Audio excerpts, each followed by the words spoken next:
what's up mga tangay? Welcome back. This is my YouTube channel, Katangay PLC. Sa mapagpalang araw mga tayo, good morning, good afternoon, at good evening. Alright mga tayo, kung hindi ka pa nakasubscribe sa amin ng Kalingap ni Kuya Val Santos Matog, may subscribe natin, punurin natin mga vlog si Kuya Val, like and share natin mga premiere updates at kiatid na. Kung hindi ka pa nakasubscribe, mag-subscribe ka mga tayo para update ka sa mga upload natin at kay Kalingap Rob. Kung hindi ka pa nakasubscribe, subscribe natin kanyang YouTube channel, like and share natin mga vlogs niya, mga Kalingap Angels, sa ibang mga beneficiary niya na maraming tulong yan sa mga vlog si Kalingap Rob. At sa IDC dito tayo mag-reaction at kay Kalingap Ido yan at kay Business Official Papadins TV. Hindi ka pa nakasubscribe, subscribe natin, like, share natin, and don't skip ads.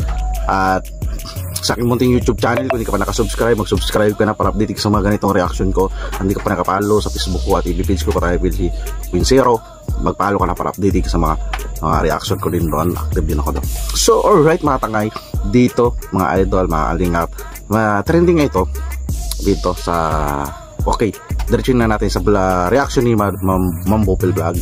Ay trending ito na reactionan at napanood ko yung vlogs ni Ma'am Bopel.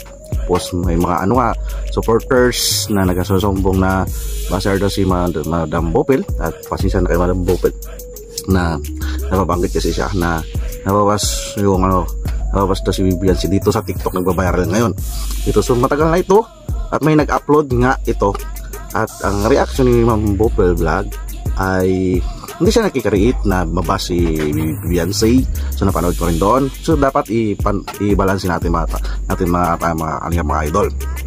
So ito pala yung na-reactionan ni Madam Bopel Vlog, nag-trending na TikTok ni Beyonce. At ito ay may nag-upload nga. So concern lang si Madam Bopel Vlog at ang mga idol sa siyempre kumakalat yan, recommended yan, totoo yan. At maraming mga comment yan dyan sa nag-upload na nababas si Beyonce.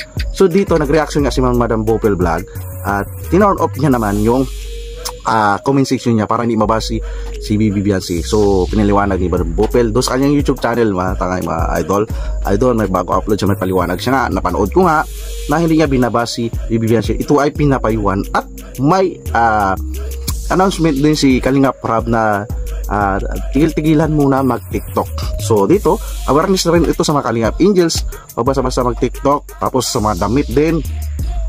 At sa siyempre maraming na nag-message sa kanila, may nakasubaybay talaga at mga panatiko. So dito, panoorin natin at samahan nyo ko yung video na ito. Maiksi lang ito, TikTok to ni Beyonce. So kung anong reaction natin. So samahan nyo ko mga idol, tara. So ito simple lang itong galaw niya ni Beyonce dito mga idol, diba? So usok. So alam naman natin lahat pala TikTok ito si Beyonce at ibang Kalingap Angels, diba? Kahit si Kalingap Rob pala TikTok, pero may announcement si Kalingap Rob dito na may isang linggo na anuin muna yung hinahinay lang sa pag-TikTok ang mga Kalingap Angels, marami kasi nagre-re-upload at doon nag-uumpisa yung pambaba sa kanila. Kasi kapag may short video at marami nag-reels, naganakaw ng video nila, ma-upload at ma-share kung sa kaninong Facebook. At may mga comments yan. Alam na natin mga talino yung mga viewers, may mga opinion yan sila, saring opinion, sari-sari opinion. So dito yan parang napasido si Ma'am Bopel nga na reaction na niya. So may napanood ako siya mga pangalawang reaction niya. So may resibo siya. At dito wala naman ikakabas talaga sa bilang reactor o magulang. Siyempre si Ma'am Bopel bilang magulang, nire-reaction na niya yung mga Kalingap Angels ay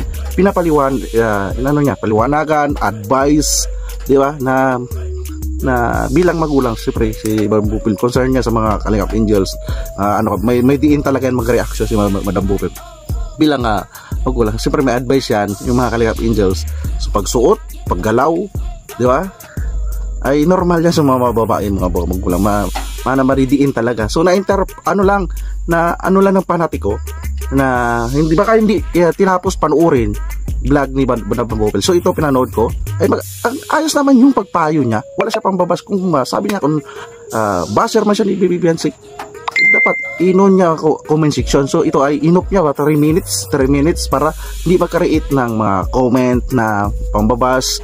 Talagang inop niya ito. Kaso lang nalamanan at nagatungan ng mga panatiko na hindi nila muna ninamnam, sabi nga ni Madam Bupil, yung kanyang payo kay Beyonce at iba pang Kalingap Angels cast. Tapos nadama si Diwata Joy. So pinanood naman natin nito. At ito ay yung vlog at video na ito ay ginawa ni Madam Bupil ng reaction at nagpayo lang siya. At siya ang nabuntunan na para siya nag-create ng pambabas kay Beyonce. Diba mga idols? Try natin.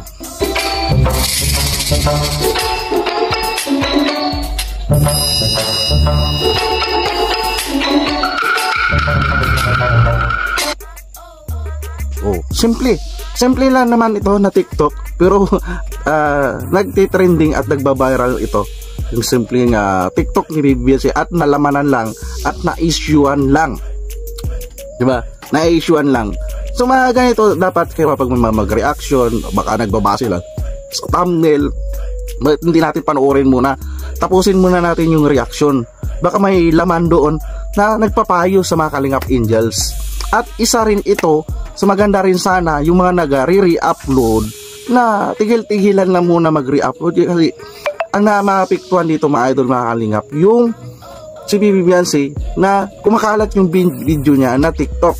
At isa na rin yan sa mga Kalingap Angels din, maging hinahinay rin sa pag-TikTok, pag-upload sa kanilang social FB accounts.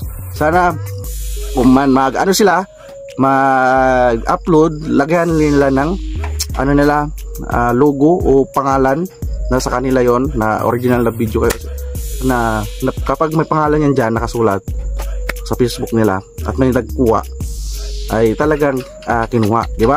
O isa rin na wag muna mag TikTok. So mamimiss din kasi ng mga viewers ni Beyonce yung mga TikTok niya. So na lang, payuhan na lang mga Kalingap Angels. Ay, yung mga panatiko, wag na gatungan, di ba? Gatungan. Wala naman ako nakitang ibabas dito kay Beyonce. Simple lang na sayaw. Kay Madam Bupil, wala naman siya nag-create ng para mabas si Beyonce.